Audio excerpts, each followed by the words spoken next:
Hello my കുട്ടി baker's. നമ്മളിന്ന് ഈ കേക്കിൻ്റെയും ഈ കേക്കിലെ ബോയുടെയും ഒരു കുഞ്ഞി മേക്കിംഗ് വീഡിയോയാണ് കാണാൻ പോകുന്നത്. എൻ്റെ പേര് ടീനു. കേക്ക് സ്മിത്ത് ഫാമിലിയിലേക്ക് എല്ലാവർക്കും സ്വാഗതം.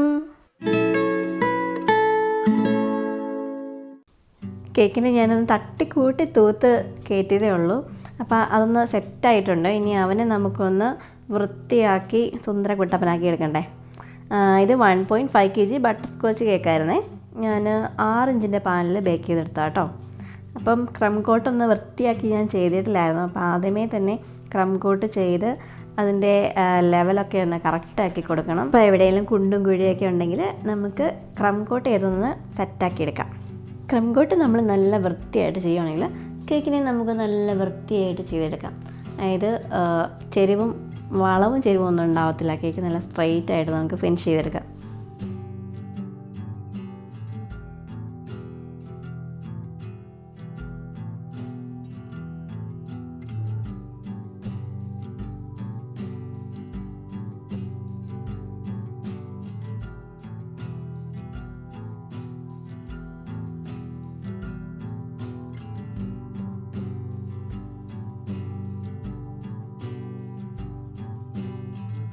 ഇപ്പം നമ്മൾ നല്ല നീറ്റായിട്ട് ക്രം കോട്ട് ചെയ്ത് വെച്ചിട്ടുണ്ട്.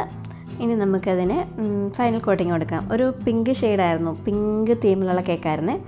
അപ്പോൾ ഞാനിവിടെ പൈപ്പിംഗ് ബാഗിലല്ല, ഈ നൈഫ് കൊണ്ട് തന്നെയാണ് കേക്ക് ഫിനിഷ് ചെയ്യുന്നത് കേട്ടോ.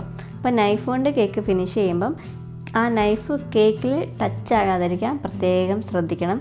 നമ്മൾ ക്രീം ഇങ്ങനെ ഓരോ പ്രാവശ്യം എടുത്ത് അപ്ലൈ ചെയ്യുമ്പോഴും ക്രീമാണ് തൂത്ത് വിടുന്നത്. കേക്കിലേക്ക് നമ്മൾ ഡയറക്റ്റായിട്ട് നൈഫ് ടച്ച് ചെയ്യുന്നില്ല കേട്ടോ. അങ്ങനെ ടച്ച് ചെയ്യുമ്പം ആ കേക്കിലെ ക്രീമും കേക്കിൻ്റെ ക്രമ്പൊക്കെ ചിലപ്പോൾ നമ്മുടെ നൈഫിലോട്ടാകും. അപ്പോൾ നമുക്ക് കേക്കിനെയും നല്ല പക്കായിട്ട് ഫിനിഷ് ചെയ്യാൻ പറ്റത്തില്ല. അപ്പോൾ നമുക്ക് ആവശ്യമുള്ള ക്രീം എടുത്ത് ജസ്റ്റ് ഒന്ന് എല്ലായിടത്തും ഒന്ന് അപ്ലൈ ചെയ്ത് കൊടുക്കുക. അതിന് ശേഷം നമ്മുടെ സ്ക്രാപ്പർ വെച്ചിട്ട് സ്ക്രാപ്പർ സ്ട്രെയിറ്റ് ആയിട്ട് പിടിച്ചിട്ട് ഒന്ന് റൊട്ടേറ്റ് ചെയ്ത് കൊടുക്കുക. അതിനുശേഷം എവിടെയെങ്കിലുമൊക്കെ ഗ്യാപ്പ് വരുന്നുണ്ടെങ്കിൽ, ക്രീം പെടാത്ത ഭാഗങ്ങളൊക്കെ ഉണ്ടെങ്കിൽ, അല്ലെങ്കിൽ ക്രീമിൻ്റെ ഇടയിൽ കൂടെ എന്തെങ്കിലുമൊക്കെ ഗ്യാപ്പ് വരുമല്ലോ, ഇതുപോലത്തെ ഗ്യാപ്പൊക്കെ വരുന്നിടത്തെല്ലാം വീണ്ടും നമ്മൾ ക്രീം എടുക്കണം. ഈ കേക്കിലെ ക്രീം വെച്ച് അഡ്ജസ്റ്റ് ചെയ്യാൻ പോകരുത്. നമ്മുടെ പാത്രത്തിൽ നിന്ന്, നമ്മുടെ ബൗളിൽ നിന്ന് ക്രീം എടുത്ത് വീണ്ടും അപ്ലൈ ചെയ്ത് കൊടുക്കുക. വീണ്ടും സ്ക്രാപ്പർ വെച്ച് ഒന്നുകൂടെ ചുറ്റിച്ച് കൊടുക്കുക. പിന്നെ എന്തെങ്കിലും എയർ ബബിൾസ് ഒക്കെ ഉണ്ടെങ്കിൽ അത് നമ്മൾ പൊട്ടിച്ച് കൊടുത്തിട്ട് അവിടെ കുറച്ചുകൂടെ ക്രീം വെച്ച് കൊടുത്ത് വീണ്ടും നമ്മൾ സ്ക്രാപ്പർ വെച്ചിട്ട് തൂത്ത് കൊടുക്കണം. ലാസ്റ്റ് മുകളിലും കൂടെ ഫൈനൽ ടച്ചപ്പ് ചെയ്ത് കഴിഞ്ഞാൽ നമ്മുടെ കേക്ക് ഏകദേശമൊക്കെ ഒന്ന് സെറ്റായിട്ടുണ്ട്. അപ്പോൾ കേക്ക് ഫിനിഷ് ചെയ്യുന്നതിൻ്റെ ഒരു ഡീറ്റെയിൽഡ് വീഡിയോ ഞാൻ നേരത്തെ അപ്ലോഡ് ചെയ്തിട്ടുണ്ടായിരുന്നു. അപ്പോൾ കാണാത്തവർ കാണാൻ മറക്കരുത്. ലിങ്ക് ഞാൻ കാർഡിൽ കൊടുത്തേക്കാം കേട്ടോ. പിന്നെ നിങ്ങൾക്ക് എല്ലാവർക്കും വളരെ ഈസി ആയിട്ട് ചെയ്യാൻ പറ്റുന്ന ഇതിനകത്തെ പൂച്ചപ്പൻ്റെ മേക്കിംഗ് വീഡിയോയും ഞാൻ കാർഡിൽ കൊടുത്തേക്കാം കേട്ടോ. ഇനി നമ്മൾ ബോയാണ് ഉണ്ടാക്കാൻ പോകുന്നത്. ബോയ് ഉണ്ടാക്കുമ്പോൾ CMC ആഡ് ചെയ്യാതിരിക്കുന്നതാണ് നല്ലത്. ആവശ്യമുണ്ടെങ്കിൽ കോൺഫ്ലവർ ഡസ്റ്റ് ചെയ്ത് കൊടുത്താൽ മതി. ഇത് നമ്മൾ തീരെ അങ്ങോട്ട് തിന്നായിട്ട് പരത്തിയെടുക്കണ്ട, എന്നാൽ ഭയങ്കര കട്ടിയിലെടുക്കാൻ പാടില്ല. തിന്നായിട്ടെന്ന് പറഞ്ഞാൽ ട്രാൻസ്പെറൻ്റ് ആകുന്ന രീതിയിൽ അത്ര അങ്ങ് നൈസാക്കി എടുക്കണ്ട കേട്ടോ. കുറച്ച് കട്ടി വേണം, ചെറുതായിട്ട്. ഇത് നമ്മുടെ പൂച്ചപ്പൻ്റെ തലയിലിരിക്കുന്ന ബോ അതല്ല കേട്ടോ. നമ്മുടെ കേക്കിൻ്റെ ഫ്രണ്ടിൽ നെയിമിൻ്റെ മുകളിലിരിക്കുന്ന ആ ബോ ഇല്ലേ, അതാണ് ബോ. നമുക്ക് ഈ ഒരു മെത്തേഡിൽ മാത്രമല്ല പല മെത്തേഡിലും ചെയ്യാം കേട്ടോ. ഇനി വരുന്ന വീഡിയോസിലൊക്കെ ആയിട്ട് വേറെ മെത്തേഡ് കാണിച്ചു തരാം കേട്ടോ. ഇതിപ്പോൾ ഏകദേശം ഒരു 2 ഇഞ്ച് വീതിയും 4 ഇഞ്ച് നീളത്തിലുമാണ് ഞാൻ ബോ ഉണ്ടാക്കിയിരിക്കുന്നത് കേട്ടോ.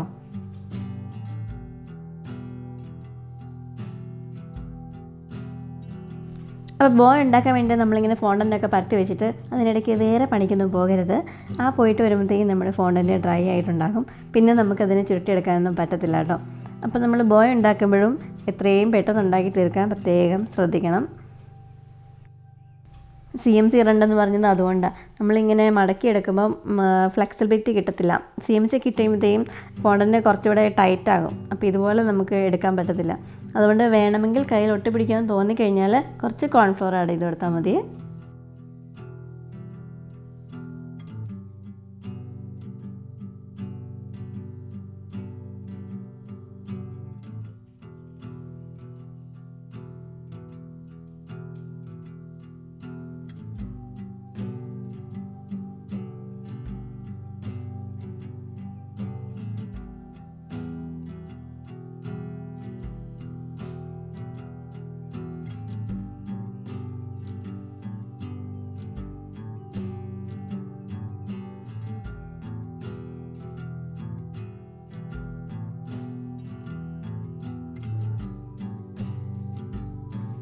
ആ ബോയുടെ ഉൾഭാഗം സ്റ്റിക്കാകാതെ വിടർന്നിരിക്കാൻ വേണ്ടിയിട്ട് നമുക്ക് ഒന്നെങ്കിൽ ഒരു പാച്ച്മെൻറ്റ് പേപ്പർ ഇതുപോലെ ചെറുതായിട്ട് കട്ട് ചെയ്തോ, അല്ലെങ്കിൽ ബട്ടർ പേപ്പർ കട്ട് ചെയ്തോ, അല്ലെങ്കിൽ എന്തെങ്കിലും ടൂളോ യൂസ് ചെയ്തിട്ട് അതിൻ്റെ ഉള്ളിൽ വെച്ച് കൊടുക്കുക കേട്ടോ.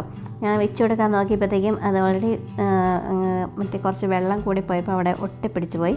ഞാൻ വേറെ ടൂളൊക്കെ വെച്ചിട്ട് വളരെ കഷ്ടപ്പെട്ട് അതിനെ തുറന്ന് കൊടുത്ത് ഇങ്ങനെയൊക്കെ ചെയ്യുമ്പോൾ നമ്മൾ വളരെ ക്ഷമയോടുകൂടി വേണം ചെയ്യാൻ. ഫോണ്ടൻ്റ് എങ്ങാനും കീറിപ്പോയി കഴിഞ്ഞാൽ നമ്മൾ വീണ്ടും ഒന്നേന്ന് തൊട്ട് ബോയ് ഉണ്ടാക്കേണ്ടി വരും. അപ്പം അങ്ങനെ ഒന്നുകൂടെ വിടർത്തിയൊക്കെ കൊടുത്ത് വീണ്ടും പാച്ച്മെൻറ്റ് പേപ്പർ കയറ്റി കൊടുക്കുകയാണ്. അതങ്ങനെ വെച്ച് ഡ്രൈ ആയി കഴിയുമ്പം അതങ്ങ് വിടർന്നിരുന്നോളും.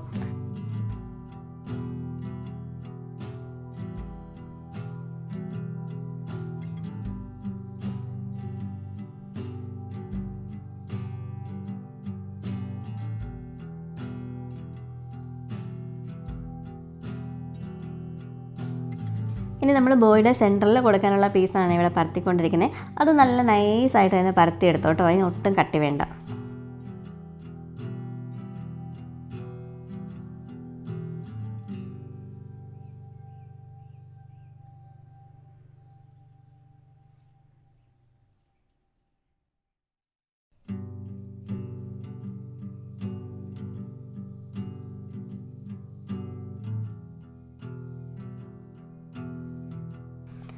അപ്പോൾ ഇത്രയേ ഉള്ളൂ, നമ്മുടെ ബോയുടെ പരിപാടി ഇവിടെ കഴിഞ്ഞിരിക്കുന്നു. ഇനി അവനെ നമുക്ക് എവിടെയെങ്കിലും അനക്കാതെ ഒന്ന് ഡ്രൈ ആകാൻ വേണ്ടി പാത്ത് വെച്ചാൽ മതി. നിങ്ങൾക്ക് ഒന്നെങ്കിൽ ഞാൻ ഫോണ്ടൻ്റ് പൊതുവേ തുറന്ന് തന്നെ ഓപ്പൺ എയർ വെച്ച് തന്നെയാണ് ഡ്രൈ ആക്കി എടുക്കാറ്. നിങ്ങൾക്ക് പിന്നെ അത് കീപ്പ് ചെയ്യുന്നത് ഞാൻ എപ്പോഴും ഓവൻ്റെ ഉള്ളിലായിരിക്കും, എയർ ടൈറ്റ് കണ്ടെയ്നറിൽ അങ്ങനെ വെക്കാറില്ല. പിന്നെ നമ്മുടെ പേരെഴുതാനുള്ള അപ്പം ഞാൻ നേരത്തെ പരത്തിച്ചിട്ട് വെച്ചിട്ടുണ്ടായിരുന്നു, നല്ല ഡ്രൈ ആക്കി ഇട്ടിട്ടുണ്ട്. ഇനി നമുക്ക് നേരെ പേരെഴുതി കൊടുത്താൽ മതി. ഇത് ഡ്രൈ ആയില്ലെങ്കിൽ നമുക്ക് പേരെഴുതാൻ അത്ര ഒരു സുഖം കിട്ടത്തില്ല. അപ്പോൾ ആദ്യമേ റഫായിട്ടൊന്ന് എഴുതിയിട്ട് അതിന് മുകളിൽ കൂടെ കേട്ടോ ഞാൻ വീണ്ടും ഷാർപ്പൻ ചെയ്ത് എഴുതുന്നത്.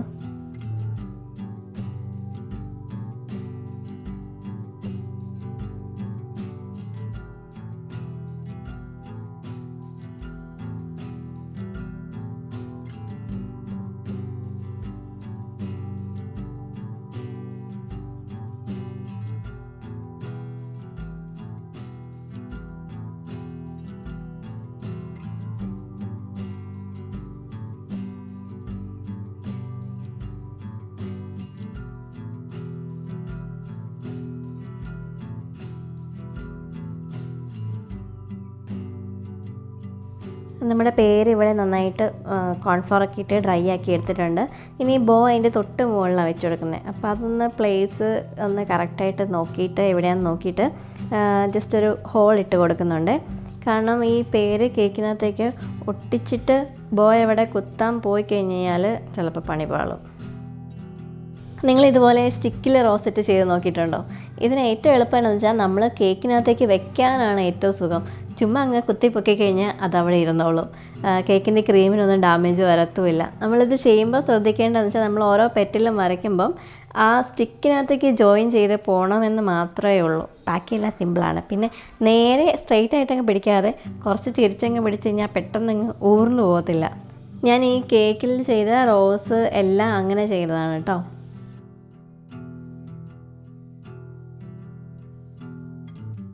നമ്മൾ സ്റ്റിക്ക് അങ്ങനെ കുത്തി പൊക്കുമ്പം പയ്യെ ഒന്ന് ആ സ്റ്റിക്കിനെ ഒന്ന് പയ്യെ റൊട്ടേറ്റ് ചെയ്തങ്ങ് പൊക്കിയെടുത്ത് കഴിഞ്ഞാൽ മതി, അതവിടെ ഇരുന്നോളൂ. ഇനി നെയിം ഒട്ടിച്ചിട്ട് ബാക്കി ബാക്ക്ഗ്രൗണ്ടും കൂടെ നമുക്ക് ഡിസൈൻ ചെയ്യാം. ഈ വീഡിയോ ഞാൻ എടുത്തു വെച്ചിട്ട് കുറേ നാളായി. ഇതൊന്ന് എഡിറ്റ് ചെയ്ത് അപ്ലോഡ് ചെയ്യാൻ സമയം ഇപ്പോഴാണ് കിട്ടിയത്. പിന്നെ ഇതിൽ ഞാൻ പൈപ്പിംഗ് ബാഗിൽ കുറച്ച് ക്രീം എടുത്തിട്ട് അതിൻ്റെ അറ്റം ഒന്ന് കട്ട് ചെയ്ത് ചെറുതായിട്ട് കട്ട് ചെയ്തോളെ. എന്നിട്ട് ഓരോ ഡോട്ട്സ് ഇങ്ങനെ കേക്കിൽ ഇങ്ങനെ കൊടുക്കുന്നുണ്ട്. ആ കേക്കിൻ്റെ സെയിം കളർ തന്നെയാണ് എടുത്തേക്കുന്നത്. ഇതിൻ്റെ കൂട്ടത്തിൽ ബീഡ്സും കൂടെ ഇടുമ്പോഴാണ് ശരിക്കും ഒരു ലുക്ക് വരുന്നത്.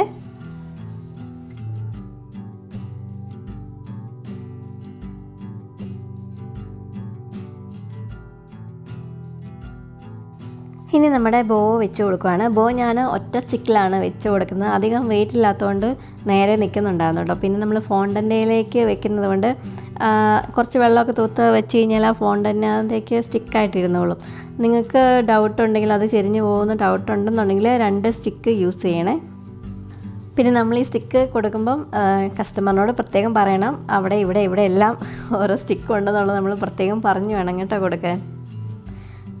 പിന്നെ ഞാൻ കുറച്ച് ഗോൾഡൻ ഡസ്റ്റ് നമ്മുടെ സ്പിരിറ്റിൽ കലക്കിയിട്ട് ഇങ്ങനെ ബ്രഷ് വെച്ചിട്ട് ഒന്ന് തെറ്റിച്ച് കൊടുക്കുന്നുണ്ട്. ഞാൻ ഒന്ന് വെച്ചിട്ട് നമ്മുടെ പൂച്ചക്കുട്ടനെ വെക്കാൻ നോക്കിയപ്പം സ്ഥലം അങ്ങ് ഒക്കണില്ല. എന്നാൽ പൂച്ചക്കുട്ടനെ വെച്ചിട്ട് ഒന്ന് വെക്കാൻ നോക്കിയപ്പോഴോ അത് അങ്ങോട്ട് ശരിയാവണില്ല. എന്നിട്ട് അവിടെയും കണ്ട് അഡ്ജസ്റ്റ് ചെയ്ത് വെച്ച്.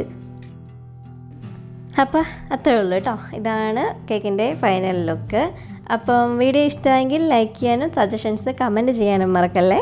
സബ്സ്ക്രൈബ് ചെയ്യാത്ത കൂട്ടുകാരുണ്ടെങ്കിൽ ഒന്ന് സബ്സ്ക്രൈബ് ചെയ്ത് ആ ബെല്ലൈക്കൺ കൂടെ ഒന്ന് പ്രസ് ചെയ്ത് അടുത്ത വീഡിയോയ്ക്കായിട്ട് വെയിറ്റ് ചെയ്യണേ. Okay, bye.